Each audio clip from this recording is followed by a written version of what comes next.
आप सभी परमात्मा की असीम कृपा से कुशल मंगल से होंगे। आज हम बात करेंगे उत्पन्ना एकादशी जी के बारे में।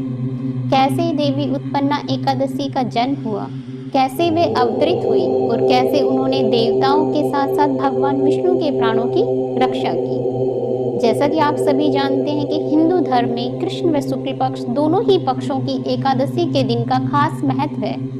एकादशी के दिन भगवान विष्णु की पूजा की जाती है, लेकिन पूरे साल में एक एकादशी ऐसी होती है जिसमें भगवान विष्णु के साथ देवी एकादशी की भी पूजा करने का महत्व। कहा जाता है कि जो लोग एकादशी व्रत रखने की शुरुआत करना चाहते हैं वे उत्पन्ना एकादशी से इसकी शुरुआत कर सकते हैं। मान्यता के अनुसार मार्गशीर्ष महीने के कृष्ण पक्ष में पड़ने वाली एकादशी तिथि को उत्पन्ना एकादशी कहा जाता है। इस एकादशी को लेकर ऐसी मान्यता है कि मार्गशीर्ष महीने के 11वें दिन भगवान विष्णु के शरीर से एक देवी उत्पन्न हुई थी, इसलिए उसका नाम उत्पन्ना एकादशी पड़ा। अब हम आगे बात करेंगे मुख्य कथा के बारे में। यह तो हमने आपको बताया कि कैसे देवी उत्पन्न एकादशी का जन्म हुआ और कैसे एकादशी का हमारे हिंदू धर्म में खास महत्व है। यह कथा स्वयं भगवान श्री कृष्ण ने युधिष्ठिर जी को सुनाई थी। इस कथा के अनुसार सतयुग में एक मूर नामक राक्षस था। उसने तीनों लोकों में हाहाकार मचाया हुआ था। उसने स्वर्ग पर भी अधिकार कर लिया था और देवताओं को परेशान करने लगा था।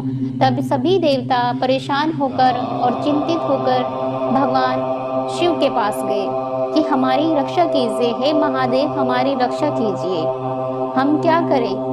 मूर नामक राक्षस ने स्वर्ग पर अधिकार कर लिया है। तब भगवान महादेव ने उन्हें सलाह दी कि वे भगवान विष्णु के पास जाएं। भगवान विष्णु ही जगत के पालन करता है, वे ही आपकी रक्षा करेंगे। तब सभी देवता मिलकर भगवान विष्णु के पास गए और उन्होंने प्रार्थना की कि उनकी रक्षा कीजिए। देवताओं ने भगवान विष्णु को बताया कि मूर नामक राक्षस ने स्वर्ग पर अधिकार कर लिया है और सभी देवताओं को स्वर्ग से निष्कासित कर दिया है। तब भगवान विष्णु ने देवताओं को रक्षा का वचन दिया, उन्होंने उनकी सहायता करने का वचन दिया। भगवान विष्णु देवताओं की रक्षा के लिए मूर नामक राक्षस से युद्ध करने के लिए गए। वहां पर भगवान विष्णु और मूर नामक राक्षस के बीच युद्ध हुआ।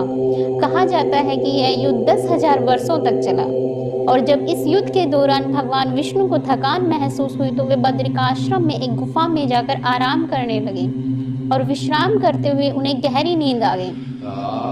उधर भगवान विष्णु का पीछा करते हुए मूर नामक राक्षस भी बद्रिकाश्रम पहुंच गया था, क्योंकि अभी तक मूर नामक राक्षस का अंत नहीं हुआ था। उसने देखा कि विष्णु जी तो नींद में हैं। इसके बाद उसने विष्णु जी को नींद से मारना चाहा, लेकिन जैसे ही वो मारने के लिए आगे बढ़ा, अचानक भगवान विष्णु के शरीर से एक दिव्य ज्योति प्रकट हुई, जिससे एक देवी प्रकट हुई और इसी देवी ने मूर नामक राक्षस का वध कर भगवान विष्णु के प्राण बचाए। भगवान विष्णु इस देवी से बहुत प्रसन्न हुए। भगवान बोले, देवी तुम्हारी उत्पत्ति मेरे शरीर से मार्गशीर्ष माह के कृष्ण पक्ष की एकादशी को हुई है, इसलिए तुम्हारा नाम एकादशी होगा। आज से इस एकादशी पर मेरे साथ तुम्हारी भी पूजा होगी। इसलिए जो लोग उत्पन्ना एकादशी के दिन विधि विधान से व्रत पूजा करता है उसकी सभी मनोकामनाएं पूरी होती हैं और धन संपत्ति का सुख मिलता है और एकादशी के साथ साथ भगवान विष्णु का भी आशीर्वाद मिलता है।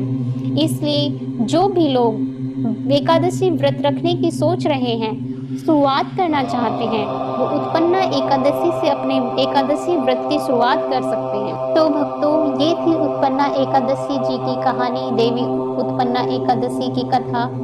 आपने जाना देवी उत्पन्ना एकादशी के जन्म की कथा के बारे में, उनके महात्म्य के बारे में और एकादशी के महात्म्य के बारे में कि कैसे एकादशी का व्रत रखने से भगवान विष्णु का आशीर्वाद प्राप्त होता है। तो आपको कैसी लगी ये कथा, आप हमें ज़रूर बताइएगा कमेंट बॉक्स में। अगर आपको कथा अच्छी लगी हो तो लाइक कीजिए, शेयर कीजिए अपने दोस्तों के साथ, अपने परिवार के दूसरे सदस्यों के साथ, ताकि वो भी इसका लाभ उठा सकें। तो आपने जाना कि मार्गशीर्ष माह के कृष्ण पक्ष की एकादशी को उत्पन्ना एकादशी कहा जाता है और एकादशी व्रत की शुरुआत करने की यह सबसे अच्छी एकादशी मानी जाती है। धन्यवाद। राधे राधे।